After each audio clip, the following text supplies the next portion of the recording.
Gentlemen, welcome to the build site. This shop here is loaded with woodworking and metalworking tools, as well as everything you'll need to build your instruments of death. This is the largest in size and weight weapon we've ever asked anybody to build in our competitions. Your task is to build an instrument of destruction that can take down what's under this tarp.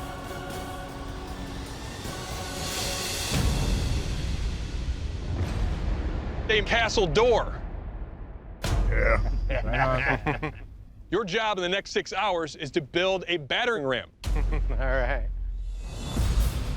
The battering ram, the granddaddy of all siege engines, believed to be used by the Assyrians some 3,000 years ago. The design of the battering ram originally started out as a log carried by soldiers, with the goal of battering down doors, gates, walls, you name it. As fortifications evolved, so did the battering ram. The addition of steel casings on the head of the ram, larger wheels to make it more mobile, roofs to keep fallen objects from hitting the soldiers, and even making them fireproof. Imagine being the soldier at this castle. Suddenly there's a knock on the door. You look off the wall, there's a battering ram. Now this is a machine designed to create thousands of pounds of force in one small spot against your gate, ranging from only a couple of feet long to over 100 feet. The battering ram is one of the most diverse siege engines in history, and our builders are gonna have a lot of designs to choose from when they come up with their plan. 5, 4, 3, 2, 1. All right, gentlemen, the workshop is open. Go, go, go! This is gonna be interesting. First time we've ever had large teams building together. They had 10 minutes to come up with designs, and it seems to me that everybody's designs are a little bit different. Coming through, can't see very well.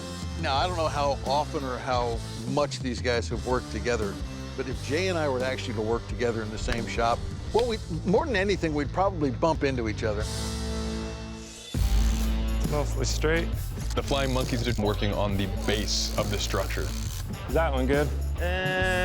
You're not gonna like it, cabinet man. Thought that was good. I'm always against the clock because I'm a self-employed cabinet guy, but we have a total of 6 hours to do this, and there's no calling clients and saying, hey, we're running behind. We're just out of the competition if we don't get it done. So we're working fast and working hard. Good job, Rich. Well, it sounds like we got a farrier working on the shop here. Yep, sure do. For the front of our battering ram, we are gonna make a wedge because it will split the door much easier. And I feel like a spike could easily get stuck in the door. Nice technique, Rich. I love it. Rich is a farrier by trade, and so he is gonna be doing all of our forging. He is the one making that key part of the front of our battering ram. And it's great because he knows how to do that well. He can put that together, and Brandon, he's probably the best welder of the three of us, and he can weld everything together so that it's solid and strong. Welding! The idea of having a chisel on the end of this is not a bad idea, because now you've got pressure hitting a thin line, Yep. but it's not something that's gonna dig in. That's so smart. Flying monkeys is really reaching for the sky here. Oh my goodness, that's gonna be tall. Do we want the rope or the chain? I would probably do rope. When you look at the tube on the end, you see all these cross braces. There's a reason bridges look like that and not like that. I understand where they're going. They're just missing a lot of the parts they need. Good thing I was a Boy Scout. That tightens on itself. Yeah, that's good. Okay, Brad, let's hope it holds. Height's gonna be key for this to work effectively. We want it to punch the door about 38 inches off the ground, so it's hitting the same spot every time. A little bit higher. Flying Monkeys has a lot more height, but I'm not quite sure about their structure. All right, nice and easy. Woohoo, we're hanging, man. It's hanging. That's a great sign. There's a lot of times where we've had 5-hour rounds for people to make just a small sword. These guys have built a friggin' battering ram in 6 hours. Color me impressed. You got a rocket right here, you've got a nail, and you've got a #2 pencil. Eli, work on getting a cinder block or two attached. Now that everything is together, now that it's swinging, I'm sizing up the competition, and they're all way bigger than we are. So we want as much weight as we can to knock down the door. So we're gonna attach some cinder blocks to it to just give it more power as it's going through. Look at these maniacs over here. You know, we didn't intend for these guys to use cinder blocks as a part of the construction, but I did technically say you have full access to all the supplies and all the tools that are in the open air workshop. I say strap the oxygen tank onto it, whack the nozzle off of it, and use it as a rocket. The battering ram has one purpose, and that's to destroy things. And I feel like we should name it Jay Nielsen, because Jay's really good at destroying things too. I'd like for this thing to be a one-hit wonder. Hey Jay, can we name our battering ram after you? Sure. Jay gave us the go-ahead. It's hard falling apart inside.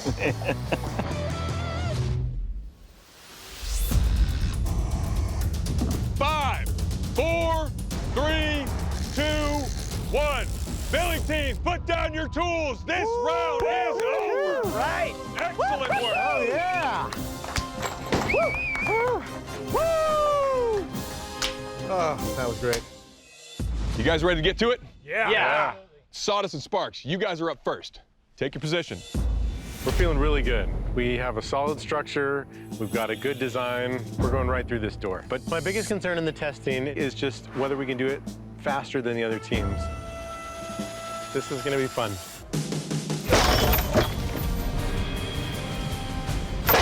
Oh, holy smokes.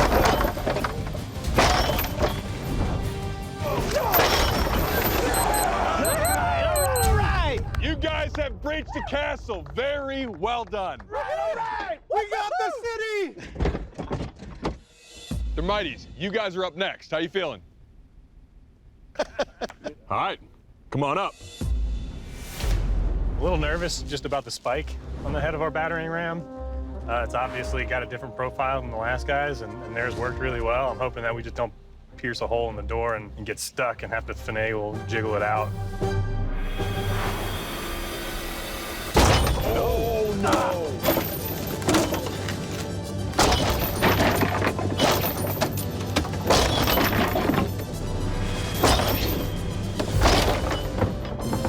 You have successfully breached the wall. Well done, the Mighties.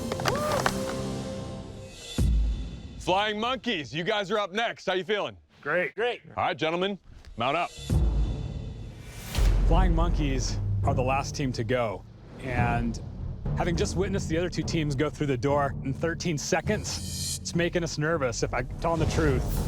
So we want to get through under 13 seconds. That's our goal. That's our goal. Nice. Oh, my.